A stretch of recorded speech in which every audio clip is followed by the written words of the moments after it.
आज की इस वीडियो में हम बात करने वाले हैं मंगल के गोचर का या मार्स के ट्रांजिट का, जो कि अब हुआ है कर्क राशि में। यानी कि मिथुन राशि में अभी तक मंगल थे और अब वो कर्क राशि में आ चुके हैं। जब तक आप ये वीडियो देख रहे होंगे तब तक लगभग 8 से 10 दिन हो चुके होंगे कि मंगल का ये गोचर हो चुका है, लेकिन अभी भी काफ़ी समय बचा है और ये किस तरह से हर एक राशि पर इम्पैक्ट करेगा, आज हम इसी को डिस्कस करने वाले हैं। तो अगर आप बिल्कुल नए हैं और हमारे चैनल पर पहली बार आए या फिर अभी तक आपने सब्सक्राइब नहीं किया है, बड़ा शुभ मुहूर्त है, बेल आइकन दबा दीजिए, चैनल को सब्सक्राइब कर दीजिए। दोस्तों, आज हम मंगल की बात करने वाले हैं और ये जो ट्रांजिट होता है ये बहुत ही ज़्यादा इम्पैक्टफुल होता है हमारी लाइफ में। मंगल जैसा प्लेनेट हो, शनि हो, जुपिटर हो, जब इनका ट्रांजिट होता है तो लाइफ में, देश दुनिया में भी काफ़ी फर्क नज़र आता है। सबसे पहले हमें ये समझना चाहिए कि मंगल हॉरोस्कोप में या ज्योतिष के अंदर रिप्रेजेंट क्या करता है। मंगल को ग्रहों का सेनापति कहा गया, मंगल को वॉरियर बोला गया कि ये एक योद्धा है, एक डिसिप्लिन और बहुत लॉजिकल प्लेनेट है। ये इसके एट्रीब्यूट जो है वो प्रॉपर्टी के हैं, व्हीकल के हैं और करेज, आपके साहस के भी हैं। मंगल रिप्रेजेंट करता है आपके अंदर हर उस एनर्जी को जिससे कि आप काम कर पाते हैं। अब मंगल कर्क राशि में गए हैं। कर्क राशि में मंगल जो होता है वो नीच का होता है। कोई भी प्लेनेट अगर आप देखोगे ज्योतिष के अंदर किसी भी राशि में नीच का होता है जब, तो हमेशा उस प्लेनेट के विपरीत वो राशि बात कर रही होती, तभी उसे नीच का बोला जाता है। जैसे मंगल को आप देखेंगे तो मंगल की जब भी बात होती है तो प्रैक्टिकल है, रैशनल है और एंगर इसके अंदर है और इसको काम अगर बता दिया जाए तो काम करके रहना है। यहाँ पे इमोशंस की कोई जगह नहीं है। और कर्क राशि एकदम अपोजिट इसके है, जो कि इमोशनल राशि है, चंद्रमा से रूल होती है। तो मंगल यहाँ पर अपने जैसा महसूस नहीं करता, उसे यहाँ पर लगता है कि यहाँ पे तो सबके सब इमोशनल आदमी है, मैं ही एक अकेला हूँ जो कि यहाँ लॉजिकल या फिर रैशनैलिटी की बात कर रहा हूँ। इसलिए मंगल यहाँ पे कंफर्टेबल नहीं होता, इसलिए ज्योतिष में इसको यहाँ पे डेबिलिएटेड या फिर नीच का बोला गया। इसी तरह से आप कोई भी प्लेनेट देखोगे तो वो नीच का उसी भाव में है जहाँ पर उस प्लेनेट के विपरीत की परिस्थितियां बनी हुई हैं। अब आप चंद्रमा को ही देख लीजिए तो चंद्रमा वृश्चिक राशि में नीच के हो जाते हैं। वृश्चिक एक ऐसी राशि है जहां पर दुख है, दर्द है, पेन है। और मंगल तो यार हंसने खेलने और मुस्कुराने वाले, इमोशंस वाला प्यारा सा प्लेनेट है। तो जब वो वृश्चिक राशि में जाता है तो उसे अपने जैसा महसूस नहीं होता, इसलिए उसे हम नीच का बोल देते हैं। खैर, आज हम बात मंगल की करने वाले हैं और हर एक राशि पे क्या इम्पैक्ट पड़ेगा मंगल का, इस ट्रांजिट का, इस गोचर का, उसको डिस्कस करने वाले हैं। और शुरुआत करते हैं मेष राशि से। तो यूजुअली जब हम प्रेडिक्शन करते हैं किसी ट्रांजिट की तो उस राशि का लग्न बना लेते हैं। यानी कि मेष का अगर लग्न है तो यहाँ पर मंगल चौथे घर में बैठेंगे और नीच के हो जाएंगे। इस हिसाब से सबसे पहला जो इम्पैक्ट पड़ेगा वो आपकी गाड़ी पे पड़ेगा। जी हाँ, यहाँ पर आप देख सकते हो कि आपको या तो बहुत ज़्यादा रैश ड्राइविंग करने की आदत पड़ जाएगी या फिर गलती से गाड़ियाँ ठुकने के बहुत ज़्यादा यहाँ पे आयास होंगे। 10 दिन बाद मैं ये वीडियो बना भी रहा हूँ, पहले भी बना सकता था, लेकिन उसका रीज़न यही है कि थोड़े ट्रांजिट के असर शायद आपको देखने को मिल चुके होंगे। तो आप जब ये वीडियो देखेंगे तो ज़्यादा रिलेट करेंगे और कमेंट कर पाएंगे कि हाँ, कुछ कुछ तो महसूस होने लग चुका है। और ये जो आपके एक्सपीरियंस है वो आप कमेंट सेक्शन में ज़रूर बताएंगे। तो जैसा कि मैं मेष राशि की बात कर ही रहा था, यहाँ पे सबसे पहला इम्पैक्ट आपकी गाड़ी पे पड़ेगा। या गाड़ी तेज़ चलाने का शौक करेगा, तेज़ चलाते समय कहीं से ठुक जाएगी गाड़ी। नहीं भी तेज़ चला रहे हैं तो घर से बाहर निकालते समय, अंदर में पार्क करते समय गाड़ी पे इम्पैक्ट पड़ता हुआ नज़र आता है, जिससे वजह से पैसा खर्च होगा। 4th हाउस आपकी मदर का भी है। मंगल का यहाँ पर बैठ जाना, मदर शिकायत कर सकती हैं कि उनको बीपी का हाई या लो की कोई प्रॉब्लम हो रही है। तो आपकी मदर को लेकर, हेल्थ को लेकर आपको काफ़ी अलर्ट हो जाना चाहिए। माता जी के साथ ही साथ ये जो 4th हाउस होता है ये प्रॉपर्टी का भी है, सुख और आपके मेंटल पीस का भी है। तो जितने भी मेष राशि वाले लोग हैं ये समझ सकते हैं कि यहाँ पर मेटेरियलिस्टिक गेन्स बहुत ज़्यादा इस टाइम पीरियड में नहीं होते हुए दिखाई दे रहे हैं। लेकिन हाँ, व्हीकल से रिलेटेड, प्रॉपर्टी से रिलेटेड को हटा देना है। यानी कि ये दो ऐसी चीज़ें रहेंगी जहाँ पर आपका मन सबसे ज़्यादा जाएगा और इन पे सबसे ज़्यादा खर्च करने का भी मन करेगा। लेकिन इसके अलावा आपका मन कुछ इस तरह से हो जाएगा कि ठीक है, हाँ चाहिए लग्जरी, पर अभी इतना फालतू पैसा इधर नहीं खर्च करेंगे, कुछ और ज़रूरी काम हमारे पास है, उसको हमें करना है। यहीं पर आपको अपने परिवार में भी देखने को मिल सकता है कि एग्रेशन बढ़ता हुआ नज़र आ रहा है। और ये जो एग्रेशन है फैमिली के अंदर, लेट्स सपोज फादर या फिर कोई भाई की वजह से घर के अंदर ये हो रहा है, ये कोई बहुत फ्रूटफुल नहीं है, बहुत अच्छा नहीं है ये एग्रेशन कि हाँ हम मिलकर कुछ बहुत बड़ा करने वाले हैं। संभावनाएं लड़ाई झगड़े की ही तरफ बढ़ती हुई नज़र आ रही हैं। इन सब के बावजूद जो खास ख्याल आपको रखना है वो कहीं ना कहीं अपनी माता जी का ही रखना है। 4th हाउस से हम अपने मैंने कहा आपको कि मन की शांति को भी देखते हैं। तो कहीं ना कहीं मेष राशि वाले नवंबर और कुछ कुछ दिसंबर के पार्ट को, यानी कि अभी जब आप ये वीडियो देख रहे हो तब से 45 दिन लगा लीजिए, आप ये महसूस कर सकते हैं कि कहीं ना कहीं मन की खुशी आपसे छीनी जा रही है और बहुत ज़्यादा काम करना है, बहुत ज़्यादा प्रेशर आ रहा है और इस वजह से आप अपनी जो ट्रू ट्रू सेल्फ है, जो ट्रू नेचर है आपका, उसे कहीं ना कहीं खोते चले जा रहे हैं। इस तरह की इमोशनल टर्मोइल आपको देखने को मिल सकते हैं। और इसका सबसे छोटा इम्प्लीकेशन अगर मैं आपको दिखाऊं तो जब जैसे ही ये मंगल का ट्रांजिट स्टार्ट होगा ना, आपके चेहरे पे देखिएगा, आपके चेहरे पे कोई स्पॉट, कोई दाना आ सकता है, बॉडी में थोड़ी हीट बढ़ सकती है, या फिर आपको पिंपल वगैरह सता सकते हैं। ये सब ना हो तो अपना पेट देख लीजिएगा, क्योंकि मार्स रिप्रेजेंट करता है जो हमारे स्टमक की अग्नि है ना, जिसे आप जठर अग्नि भी बोलते हो, उसको भी रिप्रेजेंट करता है। तो मोशन जो है आपके स्टमक का, वो भी थोड़ा सा कुछ दिनों के लिए डिसबैलेंस होगा इस ट्रांजिट के स्टार्ट होते ही। और इन्हीं सब चीज़ों का आपको ध्यान रखना है। जो लोग जिम जाते हैं, मेष राशि से रूल हो रहे हैं, तो जिम में ना कोई डंबल इधर उधर करके आपके पैर पे ना गिरा दे, इस बात का ध्यान रखिएगा, नहीं तो चोट वगैरह आपको लग सकती है। यहाँ पर ध्यान इस बात का भी देना है कि ये बहुत अच्छा समय है आपका ब्लड डोनेट करने के लिए। तो अगर आप ब्लड डोनेट कर सकते हैं, हेल्दी हैं, सो आपको इस टाइम पीरियड में, नवंबर में या दिसंबर के 15 दिनों तक आप अपना ब्लड ज़रूर डोनेट करिएगा। तो ये बात थी मेष राशि पे क्या क्या इम्पैक्ट पड़ सकता है। इसी तरह से अगर हम वृषभ राशि को देखें या वृषभ लग्न बनाएं, तो मंगल आपके थर्ड हाउस से यहाँ पे रिप्रेजेंट कर रहे हैं। तो कुछ छोटी छोटी बातें यहाँ पर आप देख सकते हो कि आपके पड़ोस में कोई पुलिस की कोई कार्रवाई हो सकती है, आपके पड़ोस में कोई किसी घर में कोई कांड वांड हुआ तो पुलिस आई, आर्मी आ गई, तो किसी ना किसी डिफेंस से रिलेटेड कोई पर्सन आपके आसपास गोचर करता हुआ नजर आ सकता है, क्योंकि थर्ड हाउस हमारे नेबरहुड का भी हाउस है। थर्ड हाउस हमारे सिबलिंग्स का हाउस भी होता है। तो आप देख सकते हो कि आपका जो स्पेशली अगर आपका कोई यंगर सिबलिंग है, वो अपने करियर को लेकर काफ़ी ज़्यादा एग्रेसिव हो जाएगा कि मुझे इसी कॉलेज में पढ़ना है, मुझे यही जॉब चाहिए, मुझे यही एग्ज़ाम क्रैक करना है, और इसके लिए वो दिन रात एक कर पढ़ाई भी कर सकता है। और अगर आप उसके काम में, यंगर सिबलिंग के काम में इस समय पर कुछ भी दखल दोगे कि यार छोड़ना यार, चल पबजी खेलते हैं, तो वो इस बार नहीं सहने वाला, क्योंकि अभी वो पूरा फोकस्ड है कि उसे किस तरह से काम करना है, काम बनाना है। यहाँ पर ये भी देखा जाता है, मंगल का जो फोर्थ एस्पेक्ट होता है वो आपके सिक्स्थ हाउस पर पड़ेगा। थर्ड हाउस में बैठा मंगल वृषभ राशि के लिए, तो 1 2 3 4 सिक्स्थ हाउस पर इसका प्रभाव पड़ने की वजह से आप पाओगे कि आपका मामा जी के साइड से कोई कॉल आ सकता है, जिसमें वो बता सकते हैं कि मामा के परिवार में किसी की तबीयत, किसी की सेहत खराब है। इवन आपका ना बहुत ज़्यादा मन करेगा ना कि अभी यार थोड़ा ना कुछ पुण्य का काम करते हैं, कुछ अच्छा काम करते हैं, चलो यार कुछ नहीं तो गुरुद्वारे चल लेते हैं, वहाँ पे लोगों के जूते चप्पल अरेंज कर देंगे, या खाना बांट देंगे, या मंदिर चल लेते हैं, थोड़ी देर बैठें। कहीं ना कहीं रिलीजियस प्लेसेस पे जाने का या सेवा भाव का जो भाव है आपका, वो बहुत बढ़ेगा। यहाँ से ये भी देखा जा रहा है कि जॉब में आप वृषभ राशि वालों को ना वर्क लोड, वर्क प्रेशर बढ़ता हुआ नजर आएगा। और ऐसी भी सिचुएशन होगी वृषभ राशि की कि आप मना नहीं कर पाएंगे कि मुझे ये काम नहीं चाहिए, कहीं ना कहीं आपको ये काम करना है। वृषभ राशि के लिए ओवरऑल मैं मानूंगा कि ये जो टाइम पीरियड है काफ़ी पॉजिटिव है। भले ही आपको काम और वर्कलोड से लाभ देगा, बट उसके बावजूद ये आपके लिए ग्रोथ और अपॉर्चुनिटी का ही समय है। जो मैरिड कपल है वृषभ राशि के, अगर आप शादी हो चुकी है आपकी, तो मैरिज में आपको अच्छा खुशखबरी मिल सकती है। अगर आप बेबी का प्लान कर रहे थे, तो इस महीने अच्छा खुशखबरी आपको मिल सकता है। यहाँ पर यह भी देखने को मिलता है कि कुछ समय से आप ना कुछ नया सीखने की, कोई स्किल, स्पेशली मैं कहूँगा कोई स्किल सीखने की कोशिश कर रहे थे और समय नहीं निकाल पा रहे थे उसके लिए, लेकिन अब टाइम आ चुका है कि अब आप समय निकालेंगे, क्योंकि जो थर्ड हाउस है वो हमारे स्किल का भी है और मंगल यहाँ पर आ चुका है। मंगल यहाँ पर अपने जैसा महसूस करता है, भले ही डेविएटेड क्यों ना है,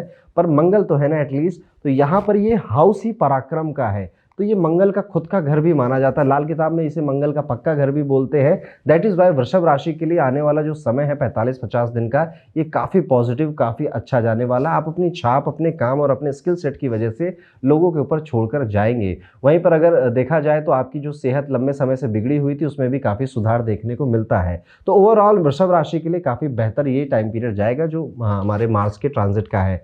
अभी नेक्स्ट राशि पे मूव करते हैं, मिथुन राशि पे बात करते हैं। तो अगर हम मिथुन राशि का लग्न बना दें और मिथुन राशि के बारे में सोचने की कोशिश करें कि इनके साथ क्या क्या हो सकता है, तो आप पाएंगे कि मंगल जो है आपके सेकंड हाउस पे इंपैक्ट करेगा। सेकंड हाउस पे ये डेबिलिटेड हो रहा है, और सेकंड हाउस जो है वो धन का है, हमारी वाणी का है, हमारे परिवार का है, हमारे संचित धन का है। तो यहाँ पर अचानक से जो मिथुन राशि वाले हैं वो ऐसी बुक्स वगैरह या फिर ऐसे पॉडकास्ट देखने लग जाएंगे कि पैसा कैसे बनाया जाए, शेयर मार्केट कैसे सीखी जाए, फॉरेक्स में कैसे ट्रेडिंग की जाए, किस तरह से रियल एस्टेट में हम अपनी जगह बना सकते हैं।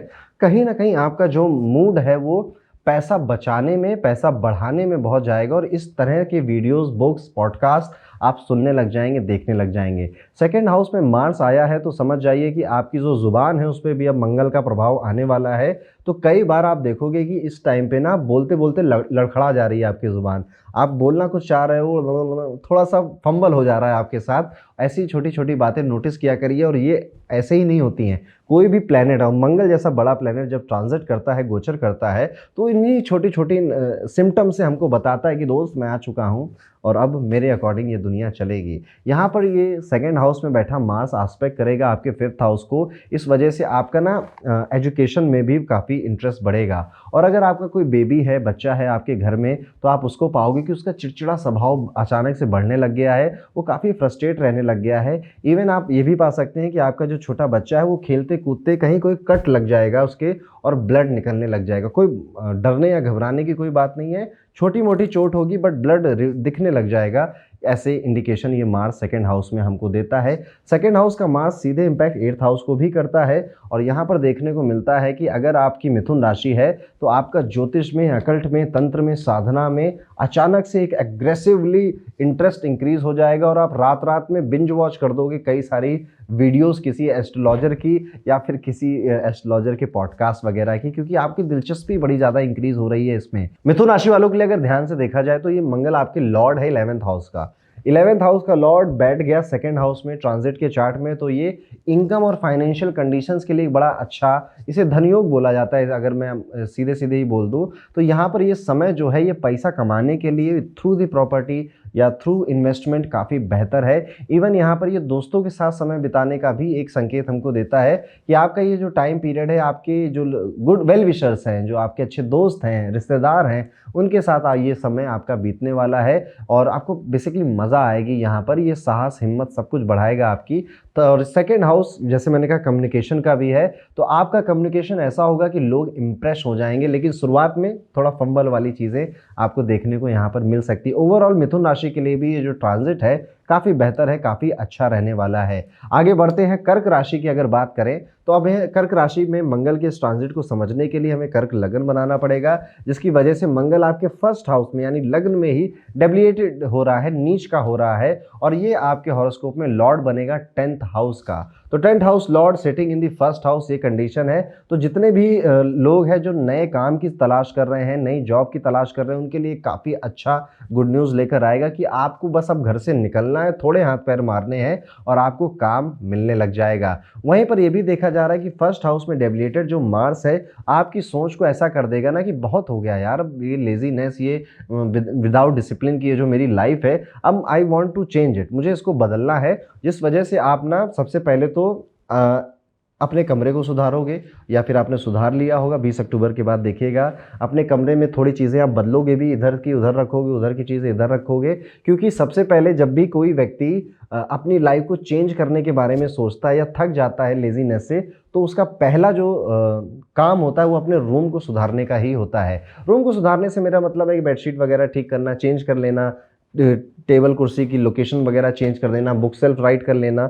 इवन आप देखें ना कि कर्क राशि के जातक ना लिखेंगे इस बार कि मुझे ये करना है, मुझे ये अचीव करना है। इवन कई सारे आजकल टूल्स आ गए हैं ना, टू डू लिस्ट बनाना एंड टाइम बॉक्स टेक्निक का यूज़ करना, इस तरह की चीज़ें भी कर्क राशि वाले करेंगे, क्योंकि अब उनके मन में ये आ रहा है ना कि कहीं ना कहीं मुझे अब अपने लाइफ की कमान अपने हाथ में लेनी है। बट जैसा मैंने कहा ना कि कर्क राशि में ये नीच का प्लेनेट है, इस वजह से कई कर्क राशि के जातक ऐसे भी देखेंगे कि उनके जो रिलेशनशिप्स हैं उनमें बहुत अच्छा टाइम पीरियड वो नहीं चल रहा है, गुस्सा बहुत आ रहा है, अननेसेसरी गुस्सा आ रहा है, डिमांड बहुत ज़्यादा बढ़ रही है, आपकी डिमांड बहुत ज़्यादा बढ़ रही है, और ऑफकोर्स आपकी बढ़ रही है, आपके पार्टनर को ये सारी चीज़ें नहीं पता हैं, अनलेस अनटिल वो भी कर्क राशि का ना हो जाए।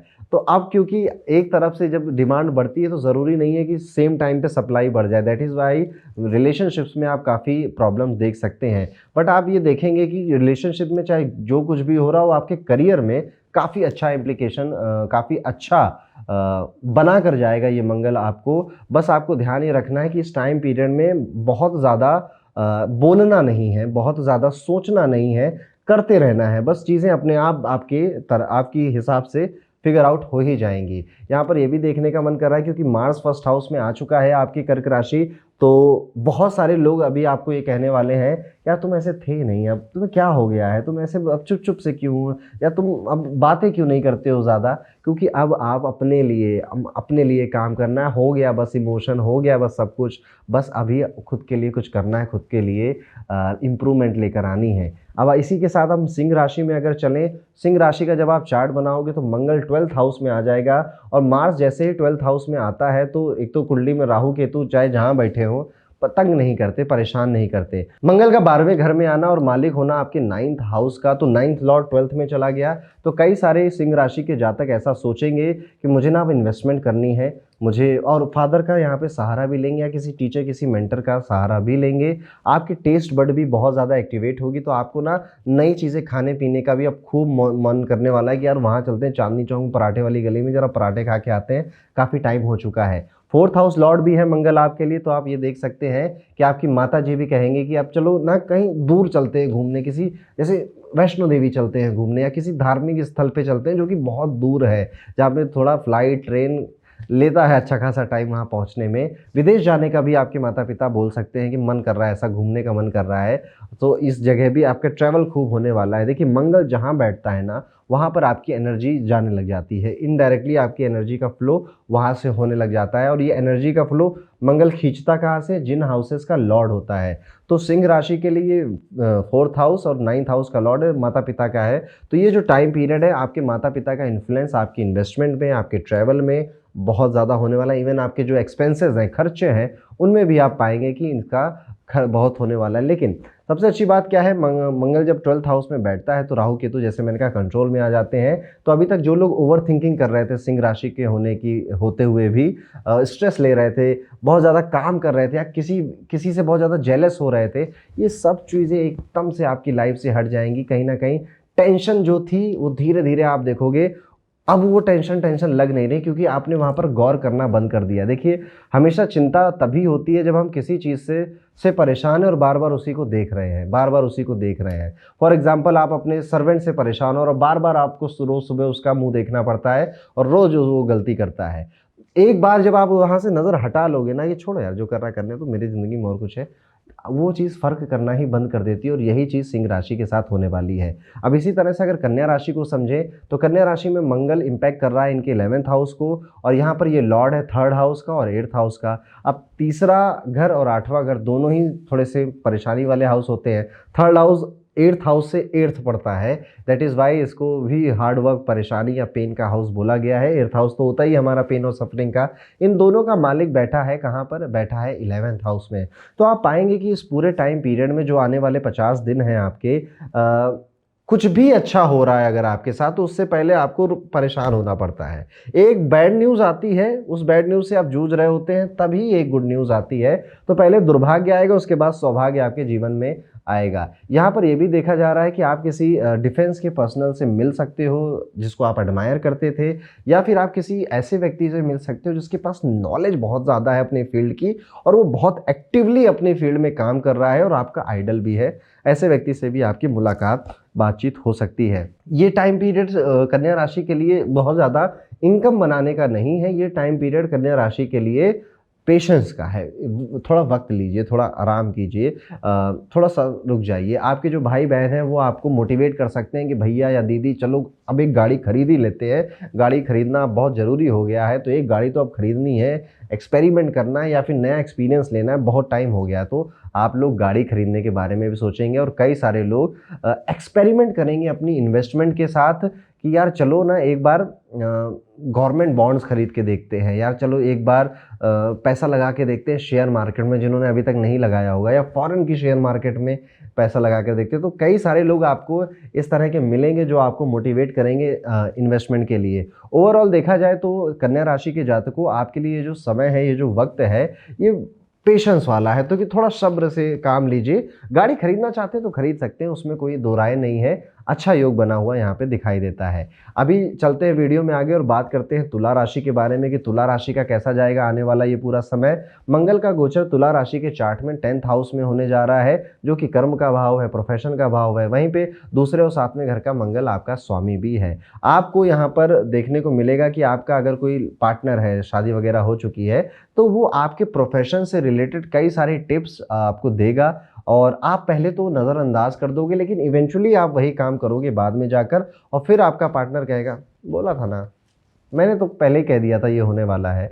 तो आपने पार्टनर की यहाँ पर बात सुनना आपके लिए काफ़ी फायदेमंद हो सकता है। मार्स का 10th हाउस में बैठना लाल किताब और ज्योतिष में दोनों में ही बहुत ज़्यादा अच्छा माना गया, बहुत बेहतर माना गया। और इवन ये भी बोला गया कि अगर 10वें घर में मंगल बैठ जाता है तो ये व्यक्ति जितना काम कर सकता है, जितने रिस्क ले सकता है, कोई और व्यक्ति इसके खानदान में उसने नहीं किया है। तो अभी आप देखोगे जो आने वाले 50 डेज है ना, आपके पूरे खानदान में किसी ने वो काम नहीं किया है, आप वो काम कर रहे हो, वो चीज़ें आपके दिमाग में आ रही हैं और ये एक अच्छा टाइम है रिस्क लेने का। आपका कॉन्फिडेंस चरम सीमा पर यहाँ पर पहुँचा हुआ होगा और आप हर चीज़ को देखकर यही बोलोगे तो हो जाएगा ना, कर लेंगे, ये भी कर लेंगे, वो भी कर लेंगे, ये भी कर लेंगे।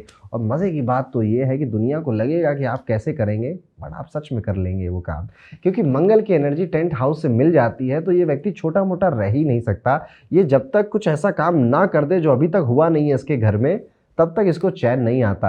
यहाँ पर ये भी देखा जा रहा है क्योंकि सेकंड लॉर्ड 10th में आया है, तो आपके प्रोफेशन की वजह से इंक्रीमेंट होना, पैसे में वृद्धि होना, धन बढ़ जाना, ऐसा देखने को मिलता है। 7th लॉर्ड 10th में आया है, तो यहाँ पे जो लोग सिंगल हैं तो अपने वर्क प्लेस पर किसी के साथ गुटुरगू उनकी बढ़ सकती है, प्यार मोहब्बत वहाँ पे बढ़ सकता है। तो यहाँ पर अगर देखा जाए तो तुला राशि के लिए काफ़ी बेहतर टाइम पीरियड आने वाला है। जब तक बात मंगल के गोचर की हो रही है, आपको किसी तरह की खास रेमेडी की ज़रूरत तो नहीं है। बस आप अपने आप को ना ओवर वर्क में मत, मतलब ज़्यादा वर्क मत करने लग जाना, बस उतनी चीज़ें करना जितनी आप हैंडल कर सकते हैं। वीडियो में आगे बढ़ते हैं दोस्तों, बात करते हैं वृश्चिक राशि के जातकों के बारे में। वृश्चिक राशि वालों, आपके लिए गोचर अच्छा ही रहेगा क्योंकि आपके 9th हाउस में एक तो मंगल ट्रांजिट कर रहा है। आपके चार्ट में लग्न और 6th हाउस यानी 1st हाउस और 6th हाउस में आपका स्वामी भी रहेगा मंगल।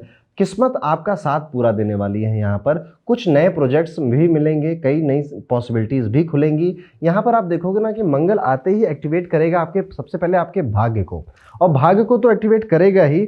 आप एक चीज़ पाओगे कि आपके घर के जो सेंटर है, जो ब्रह्म स्थान है, वहाँ पर किसी तरह का कोई भारी सामान आ जाएगा अचानक से। कोई कुर्सी रख देगा, कोई टेबल रख देगा, कोई सोफ़ा रख देगा वहाँ पे। अगर ऐसा हो तो उसे हटा दीजिएगा, और नहीं है तो बहुत बेहतर है यहाँ पर। बट मंगल का ये सिम्टम है, वो घर में जब वास्तु की बात आती है और 9th हाउस से मंगल रिलेट करता है, तो सेंटर में किसी तरह के कोई मैकेनिकल या गैजेट या कोई सामान या कोई भारी सामान भी वहाँ पे आ सकता है। लाल रंग का कोई चीज़ वहाँ पे रखी जा सकती है, उसे हटा देना है आपको फिलहाल इस टाइम पीरियड के लिए। आपको ये भी देखने को मिल सकता है कि जो आपके फादर है ना, फादर अब बहुत पूछने लग गए हैं आपसे कैसा चल रहा है काम और क्या सोचा है आगे का, भविष्य फ्यूचर का क्या सोचा है। फादर के मन में आपको लेकर ना काफ़ी ज़्यादा फीलिंग्स आ रही हैं, पॉजिटिव फीलिंग्स आ रही हैं, और वो आपसे बात करना चाहते हैं, आपके साथ वक्त गुजारना चाहते हैं। और अगर आपको अपॉर्चुनिटी मिले तो उनके साथ ज़रूर वक्त गुजारिए, बात करिए। भले आपको लगता है वो कुछ समझेंगे नहीं समझेंगे, क्या फ़र्क हो रहा है, करनी वैसे भी आपको अपने मन की ही है, लेकिन बातचीत करते रहिए। जब हमारे पेरेंट्स बड़े हो जाते हैं ना, तो कहते तो नहीं है, बट ये उनको फील ज़रूर होता है कि हमसे थोड़ी कोई बात कर ले। स्पेशली अगर दादाजी दादी जी हैं, तब तो ज़रूर आपको उनके साथ समय बिताना चाहिए। 9th हाउस हमारे फॉरेन जाकर पढ़ाई करने का भी योग को बताता है, और मंगल यहाँ पर आया है, तो आप में से कई सारे लोग ना ऑनलाइन कोशिश करेंगे कि किसी फॉरेन यूनिवर्सिटी से कोई कोर्स कर ले। आपकी पढ़ाई से रिलेटेड या आपके करियर से रिलेटेड ये कोर्स नहीं होगा, ये आप अपनी सेल्फ लर्निंग के लिए करने वाले हैं। यानी कि हो सकता है आप में से कई सारे लोग साइकोलॉजी पढ़ने लग जाएं, हो सकता है आप में से कई सारे लोग किस तरह से ह्यूमन ब्रेन काम करता है, किस तरह से बिजनेस को ऑटोमेट किया जाता है, कुछ भी। तो कोर्सेरा जैसी वेबसाइट्स हैं, आप यहाँ पर फॉरेन के कोर्सेज वगैरह करने लग जाएं। यात्रा का भी योग ये बनाता है, यात्रा से धन मिलने का योग भी बनाता है। तो कई सारे आप देखेंगे वृश्चिक राशि के लोग धार्मिक या विदेश की यात्राएं करते हुए भी आपको मिलेंगे। तो ये है वृश्चिक राशि का। वीडियो में आगे बढ़ेंगे, धनु लग्न या धनु राशि के बारे में सोचेंगे कि कैसा जाएगा इनके लिए मंगल का ट्रांजिट। तो आपके चार्ट में 5th एंड 12th हाउस का लॉर्ड है और 8वें घर में गोचर करने वाला है। करियर से रिलेटेड समस्याओं का सामना तो आपको करना पड़ेगा। लव लाइफ के मैटर में भी आपको थोड़ी सावधानी बरतनी पड़ेगी। आपको आपके पार्टनर से धोखा वगैरह, चीटिंग वगैरह या फिर उतना अटेंशन जितना आपको चाहिए नहीं मिलेगा। स्टडी को लेकर भी थोड़ा-सा आपको यहाँ पे फोकस ज़्यादा बढ़ाना है। कुछ सर्कमस्टेंसेस हैं कि आपके खिलाफ नहीं है। इवन इस टाइम में आप देखोगे ना कि आपको गुस्सा बहुत एक्सट्रीम में आ रहा है और फिर आप ज़हर उगल रहे हो, मुँह से बोली नहीं गोली निकल रही है आपके और आप कुछ भी समझने को तैयार नहीं हो। तो इस टाइम पीरियड में आपके आस-पास वाले जो लोग हैं उन्हें कोशिश करनी चाहिए कि आपको गुस्सा ना आए तो ही बेहतर है, अदरवाइज़ आप पूरी तरह से फट जाएँगे और मनाए नहीं मानेंगे। यहाँ पर ये भी देखने को मिलता है कि मंगल जब 8th हाउस में बैठता है तो critical illness, blood disorder, BP की प्रॉब्लम या फिर शुगर, डायबिटीज़ शूट अप कर जाना, ये चीज़ें बड़ी कॉमन हो जाती हैं। तो अगर आपकी एज 40 प्लस हो गई है तो आपको अपने ब्लड चेकअप ज़रूर करवाने चाहिए और आपको भी मैं रिकमेंड करूँगा कि अगर पॉसिबल हो सके तो ब्लड डोनेट ज़रूर कर कर आइए, क्योंकि इस टाइम पीरियड में सर्कमस्टेंसेस ही ऐसी बनेंगी कि आपका माइंड ना डाइवर्ट बहुत ज़्यादा होगा। अगर कोई लोन, कोई कर्ज चल रहा है तो वो भी आपको परेशान कर सकता है। आपको इस टाइम पे कोई नया कर्ज या कोई नया लोन लेने से बचना चाहिए। यहाँ पर आपकी फैमिली को किसी नदी या किसी बहुत दूर के स्थान पर जाने के लिए नदी पार करने से भी बचना चाहिए। यहाँ पे अगर आप नदी पार करते हैं तो बेसिकली हेल्थ इश्यूज़ उस फैमिली मेंबर को होने की संभावनाएं बढ़ जाती हैं। तो ये है मेरी तरफ से धनु राशि के लिए। धनु राशि वालों, आप एक चीज़ और देखोगे कि आपके अगर इन-लॉज़ हैं तो वो बड़े एक्टिव नज़र आएँगे, आपको फ़ोन करेंगे, आपका हालचाल पूछोगे और आप सोचोगे यार आउट ऑफ द ब्लू इनको क्यों, सासू जी को या ससुर जी को मेरी याद क्यों आ रही है? ऐसा भी देखेंगे। देखिए यूजुअली जो फीमेल्स होती हैं उनके तो इन-लॉज़ उनसे बातचीत करते ही रहते हैं, बट मेल के नहीं करते। यहाँ पर मेल के जो इन-लॉज़ हैं वो भी आपसे बातचीत करेंगे। इवन कोई गिफ्ट वगैरह या कोई शगुन का लिफाफा भी आपको मिल सकता है उनकी तरफ से। तो ये था धनु राशि के लिए। वीडियो में आगे बढ़ेंगे, बात करेंगे मकर राशि के बारे में। कैसा जाएगा मकर राशि का मंगल का ये ट्रांजिट? तो ये ट्रांजिट आपके 7th हाउस में होने जा रहा है और मंगल मालिक है आपके 4थे और 11वें घर का। 4th house Lord, 11th house Lord बैठा है आपके 7th हाउस में। तो सबसे पहले तो अपने पार्टनर को लेकर थोड़ा-सा सहज हो जाइए। आपके जो लव पार्टनर है ना, एक तो उनको अपनी बोली पर कोई कंट्रोल नहीं रहेगा। वो बहुत कुछ बोलेंगे, बहुत कुछ समझाने और समझने की कोशिश करेंगे। आप चुपचाप सुनते रहिए। देखिए कई बार ना सामने वाला जब इमोशनल होता है या कुछ कह रहा होता है तो हमें ना उसको रिएक्ट नहीं करना, रिस्पॉन्स नहीं देना, सुनना है बस। वैसा ही कुछ आपको भी करना है। इवन यहाँ पर ये देखा जा रहा है क्योंकि 11th हाउस लॉर्ड 7th में हाउस में बैठा है तो आपके पार्टनर के डिज़ायर बहुत ज़्यादा बढ़ते हुए नज़र आ रहे हैं कि अब वर्मा जी की गाड़ी देखो, उनकी गाड़ी हमसे ज़्यादा बड़ी है, तुम क्यों नहीं गाड़ी लेते हो, चलो एक गाड़ी अब ले ही लेते हैं, जो होगा देखा जाएगा, फाइनेंसेस मैनेज कर लेंगे। तो प्लानिंग भी करने लग जाओगे आपकी बड़ा घर या बड़ी गाड़ी कैसे। देखिए मंगल इन दो चीज़ों को सबसे ज़्यादा रिलेट करता है, एक प्रॉपर्टी, दूसरा व्हीकल। तो आप देखना कि आप में से क्योंकि आपके 7th हाउस से रिलेट है तो आपका जो स्पाउस है वो इनिशिएट करेगा ये बातें गाड़ी की और प्रॉपर्टी की। इवन आप ये भी देखना कि आपका जो स्पाउस है वो अगर गाड़ी चला रहा है और आपकी राशि है मकर राशि, तो आप पाएंगे ना कि थोड़ा-सा गड़बड़ कर सकता है वो गाड़ी के साथ, स्क्रैच वगैरह आ सकते हैं। मकर राशि वाले जहाँ तक ये भी देखेंगे कि कई सारी हाउस होल्ड की चीज़ों पर भी आपका फोकस बहुत जा रहा है और आप घर को सजाने के लिए, घर में कंफर्ट बढ़ाने के लिए फर्नीचर, घर के सामान, हाउस होल्ड से रिलेटेड काफ़ी खरीदारी भी करने का वक्त आ चुका है। यहाँ पर ये भी देखेंगे कि मकर राशि वाले जातक आप अब अपने मैरिज को लेकर काफ़ी सीरियस हो चुके हैं, अपने पार्टनर को लेकर काफ़ी सीरियस हो चुके हैं। वो कई गलतियाँ करेगा जिस पे आपको गुस्सा आएगा, लेकिन अब आपको कहीं न कहीं वो वाला थॉट मन में करेगा, स्पेशली जिनके जो अभी 35 से 38 साल के बीच में हैं कि हाँ यार अब इसके साथ पूरी ज़िंदगी बितानी है, तो कहीं न कहीं अब मुझे इसको और बेहतर समझने की कोशिश करनी चाहिए ताकि हमारी जो मैरिड लाइफ है वो पीसफुल जा चुके। अब वीडियो में आगे बढ़ते हैं और बात करते हैं हमारी प्यारी राशि कुंभ राशि के जातकों के बारे में कि कुंभ राशि को ये मंगल का ट्रांजिट किस तरह से इम्पैक्ट करेगा। सो मंगल ट्रांजिट कर रहा है आपके 6th हाउस में और ये मालिक है आपके 3रे और 10वें घर का। इस दौरान आप देखेंगे कि छोटी यात्राओं का योग बनेगा और आप कहीं पर अगर आप काम कर रहे हैं तो आपकी काम करने की जगह बदलेगी। वर्क प्लेस में भी कई सारे चेंजेस आप देख सकते हैं, काम करने के तरीके और काम करने की जो टाइमिंग है उसमें भी आप कई सारे चेंजेस देख सकते हैं। यहाँ पर सबसे बड़ा जो पॉजिटिव इम्पैक्ट मुझे कुंभ राशि के लिए लग रहा है कि कुंभ राशि वाले लोग कहीं ना कहीं माइंड में एक डिसिप्लिन या फिर मैं कहूँगा कि दिनचर्या बना रहे हैं, जो कि वो अभी तो लागू नहीं करेंगे, बट हाँ उन्हें पता है कि आने वाले महीनों में मैं इस दिनचर्या को लागू करूँगा, जिस वजह से कम समय में मैं ज़्यादा काम कर पाऊँगा और ज़्यादा टाइम मुझे फ्री होगा, उसमें मैं कुछ पढ़ूँगा या एंजॉय करूँगा वटेवर। बट कहीं ना कहीं मंगल का 6th हाउस में आना आपको अपने जॉब या आपके काम में आपको डिसिप्लिन बनाने के लिए विवश और मजबूर कर देगा। अदरवाइज आप पाएंगे ना कि कई सारे लोग आप पे शिकायत कर रहे हैं, उंगलियां उठा रहे हैं, या तुम ठीक से काम नहीं करते हो, तुम्हारे काम में डिले की वजह से पूरी टीम का काम में डिले हो जाता है, फलाना ठिकाना, ये सब आपको सुनने को मिल सकता है। आप किसी पर आंख बंद कर भरोसा ना करें इस टाइम पीरियड में कि कोई व्यक्ति कह रहा है कि हाँ ये तुम्हारा काम मैं कर दूंगा, तुम चिल करो। नो, वो नहीं करेगा और एंड में आपको करना पड़ेगा और तब आपके पास समय भी नहीं होगा। तो अगर आप किसी पे विश्वास कर भी रहे हैं तो प्लीज़ कॉल करके उसको चेक करते रहिए कि वो अपना प्रॉमिस फुलफिल भी कर रहा है या नहीं, क्योंकि इस टाइम पीरियड में आप देखोगे कि कोई ना कोई अपने प्रॉमिस से पीछे हट जाएगा। जैसे आप किसी दुकान से कोई सामान खरीद रहे हो, उसने पहले तो बोला था वो 100 रुपये में देगा, लेकिन अब जब आप खरीदने गए तो उसने बोला नहीं नहीं 120 रुपये ही लगेंगे, हमारी पहले बात भी 120 में हुई थी। ये छोटी छोटी चीज़ें आपको हर्ट करने वाली हैं, इसीलिए या तो रिटर्न में प्रॉमिसेस ले लीजिए अगर आप प्रोफेशनली काम कर रहे हैं, और अगर आप प्रोफेशनल नहीं, ऐसे पर्सनल बातें तो तुम मत ही करो किसी पे विश्वास, क्योंकि वहाँ पर आप कुछ कर भी नहीं पाओगे, लड़ झगड़ भी नहीं पाओगे। इस वजह से ये समय ना लोन लेने का मन बहुत करेगा कि पैसा ले लेते हैं उधार, उधारी से काम चला लेते हैं या बैंक से ले लेते हैं, बट नहीं, अभी इम्पल्स आ रही है आपके अंदर ना कि लोन लेकर मैं अपना ये काम कर लेता हूँ, बट उससे कोई फ़ायदा होना नहीं है। कुंभ राशि वाले, जहाँ तक मैं पिछले अपने कई वीडियो से बोल रहा हूँ कि कुंभ राशि के अंदर ये बहुत बड़े बदलाव हो रहे हैं। शनि ऑलरेडी बैठा हुआ है, मंगल भी अब 6th हाउस में आपके आ चुका है, तो अब कुंभ राशि का शाइन करने का वक्त आ रहा है और आने वाले 3 साल 4 साल कहीं ना कहीं कुंभ राशि के होने वाले हैं। इनके काम अच्छे चलेंगे, इनके काम में सफलता भी आपको मिलेगी, लेकिन उसकी जो शुरुआत हो रही है आपके मन में, आपके थॉट प्रोसेस में तो जो बदलाव हो रहा है वो आप मुझे कमेंट करके भी बताना। पर मेरा जो मानना है कि ये सब कुछ शुरू होगा एक डिसिप्लिन से, और वो डिसिप्लिन ये मंगल आकर आपके काम में बनाएगा। बाकी सब कुछ ठीक है, कुछ सिम्टम्स ये मंगल कैसे इम्पैक्ट कर रहा है आपको, तो आप पाएंगे कि आप ना वर्क प्लेस पर आपकी कुर्सी बदलना, टेबल बदलना, चेयर बदलना, बैठने की जगह बदलना, या फिर अब आप पहले ऑफिस नहीं जाते थे, बिजनेसमैन हैं, लेकिन अब आप ऑफिस में ज़्यादा जाकर बैठने लग जाओगे, इस तरह की चीज़ें होंगी। ऑफिस की ज़्यादा न्यूज़ पे आपका ध्यान जाएगा कि उसने उसकी बात क्या कही, उसने उससे क्या कहा, एटसेट्रा एटसेट्रा। ओवरऑल कुंभ राशि के लिए ये मास बहुत अच्छा है। मंगल का 6ठे घर में बैठना अगर आपकी कोई डॉटर है तो उसकी हेल्थ में इम्पैक्ट ज़रूर दे सकता है, लेकिन ओवरऑल ये ठीक ही बात मानी जाएगी फिलहाल आपके लिए। तो ये है कुंभ राशि का मंगल का गोचर कैसा जाएगा। वीडियो में आगे बढ़ेंगे, मीन राशि की बात करेंगे। तो मीन राशि के लोगों के लिए ये गोचर काफ़ी अच्छा रहने वाला है, क्योंकि आपके 5th हाउस में मंगल इम्पैक्ट करेगा और आपके 2nd और 9th हाउस का लॉर्ड है, धन का और भाग्य का स्वामी खुशियों के घर में बैठा हुआ है।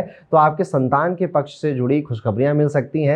पहला बेबी हो गया तो 2nd बेबी प्लान कर सकते हो आप। इस टाइम पीरियड में आपको माता पिता बनने का सुख पूरा मिल सकता है, या फिर आप अपने बच्चे को पढ़ाना शुरू करोगे और उसको एंजॉय करोगे कि यार अब उम्र के इस पड़ाव पे आ चुके हैं कि अपने बच्चे हो गए और उन्हें हम पढ़ा रहे हैं। स्पेशली वो सभी लोग जिनका शादी नहीं हुआ है लेकिन कोई रिलेशनशिप है, तो ये वो गोल्डन टाइम है आपके रिलेशनशिप का, क्योंकि यहाँ पर आप फिजिकली, इमोशनली, स्पिरिचुअली हर तरफ से अपने पार्टनर के साथ एक कनेक्ट फील करोगे। यहाँ पर आप ये भी देखोगे ना कि आपको ऐसा लग रहा है कि मेरे अंदर हर एक चीज़ है, मेरे पास हर एक चीज़ है जो कि मुझे लाइफ में सफल बना दे, बस मेरे पास कम्युनिकेशन या लैंग्वेज का कोई बैरियर है जिस वजह से मैं अपनी बात लोगों को समझा नहीं पा रहा हूँ, कह नहीं पा रहा हूँ। बट बहुत टेम्परेरी ये चीज़ भी, आप इसको भी फिगर आउट कर ही लोगे कुछ ही समय बाद। आपका जो मन है वो किसी मंत्र चैंटिंग में भी लग सकता है, आपका मन किसी स्पोर्ट्स एक्टिविटी में भी लग सकता है। तो ओवरऑल मीन राशि के लिए मंगल का ट्रांजिट काफ़ी फ्रूटफुल साबित होने वाला है, बहुत अच्छा लगने वाला है, स्पेशली फैमिली के फ्रंट पे और मनी के फ्रंट पर, भाग्य के फ्रंट पर ये बहुत अच्छा गोचर हो रहा है आपके लिए। तो ये था दोस्तों मेरी तरफ से कि मार्स ट्रांजिट किस तरह से इम्पैक्ट करेगा मेष से लेकर मीन राशि के बीच में हर एक राशि को। मैंने कोशिश करी है कि कुछ यूनिक पॉइंट्स इस वीडियो में आपको बता सकूं। ये कैसा लगा, कितनी बातों से रिलेट किया आपने, हमें कमेंट करके ज़रूर बताइएगा। मिलता हूं आपसे अगले वीडियो में, तब तक के लिए राधे राधे।